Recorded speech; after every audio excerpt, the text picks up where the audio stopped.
para hablarnos del auge del narcotráfico en Puerto Rico. Nos acompaña desde Washington Juan Carlos Hidalgo, él es analista de políticas públicas sobre América Latina del Cato Institute. Juan Carlos, buenas tardes. Y bueno, yo creo que a muchos no les sorprende que el incremento de la violencia en Puerto Rico esté vinculado con el narcotráfico.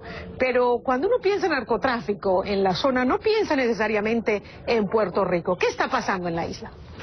Buenas tardes, Patricia. Bueno, recordemos que allá en los años 80 era la ruta del Caribe, precisamente la principal ruta sobre la cual se trasegaba cocaína desde Colombia hacia Estados Unidos. No sé si se acuerda de Miami Vice. Miami era el punto de entrada de los cargamentos de cocaína hacia Estados Unidos. Pero gracias a esfuerzos de la Guardia Costera a finales de la administración Reagan y durante la administración de Bush padre, esa ruta se cerró y fue cuando los carteles movieron sus operaciones hacia México y Centroamérica.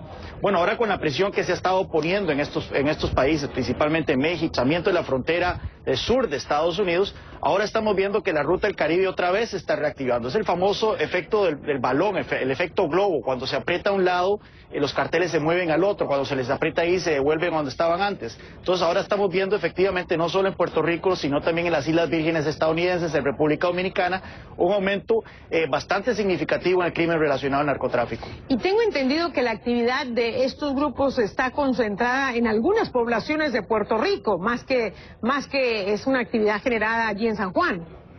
Así es, se está dando por varios lugares de la isla. La tasa de homicidios de Puerto Rico es de aproximadamente 26 homicidios por cada 100.000 habitantes, lo cual es más de 5 veces la tasa de Estados Unidos, lo cual refleja la seriedad de la situación en la isla. En lo que va de agosto nada más han sido asesinados 25 personas y según cifras extraoficiales de la misma policía puertorriqueña, aproximadamente un 60% de los homicidios tienen que ver con narcotráfico. Esto ha llevado a que el gobernador de la isla, Alejandro García Padilla, esté pidiendo ayuda a las autoridades federales, puesto que la isla se está viendo abrumada por la violencia del narcotráfico. Hay más de 130 órdenes de arresto, 138 tengo entendido, no solamente en Puerto Rico, sino en varias ciudades de Estados Unidos, Juan Carlos. Y la pregunta es, y surge mucho en las redes sociales, ¿por qué siempre los peces gordos caen en América Latina y no en Estados Unidos, donde se distribuye la droga? Bueno, eso es curioso.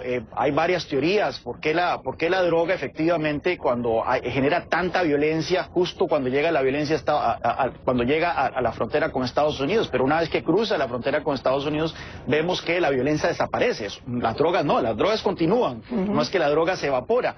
Bueno, hay diversas teorías. Una de las teorías es que el Estado de Estados Unidos es más fuerte y los carteles, por lo tanto, tratan de tener un perfil más bajo para no llamar la atención de las autoridades, mientras que en países como México y en países latinoamericanos sienten la confianza de retar el poder del Estado y tomar una actitud más agresiva hacia las autoridades y hacia otros carteles. Esa es una teoría.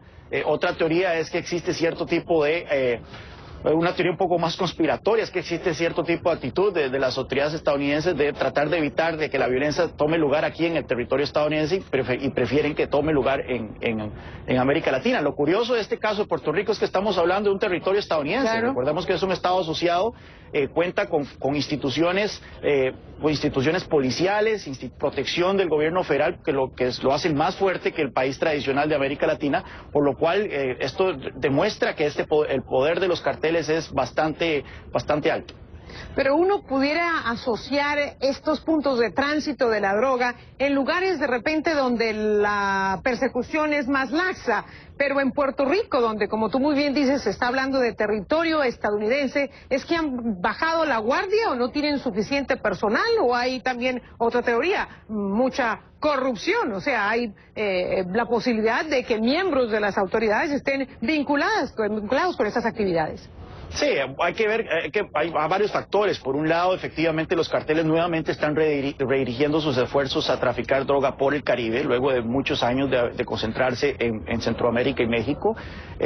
Ha habido recortes en el presupuesto de las agencias federales encargadas de patrullaje en la zona del Caribe, que puede haber afectado la capacidad de respuesta de las autoridades. Pero también tenemos que tomar en cuenta la situación económica de Puerto Rico. Puerto Rico ya 7 años en una recesión económica bastante fuerte. El desempleo es de por arriba del 13%. El desempleo juvenil alcanza el 30%. Esto quiere decir que hay toda una generación en Puerto Rico que no están trabajando, no tienen oportunidades y por lo tanto el narcotráfico representa una magnífica manera de hacer dinero fácil y de salir avante. Y yo creo que también eso podría estar jugando un papel en este surgimiento del narcotráfico en la isla. Bueno, y a lo mejor también es el resultado, estos arrestos masivos de la labor de la policía, que tengo entendido fue depurada recientemente, ¿no? Así es. Gracias, Juan Carlos. Juan Carlos Hidalgo del Cato Institute hablándonos desde Washington. Hasta la próxima. Hasta la próxima.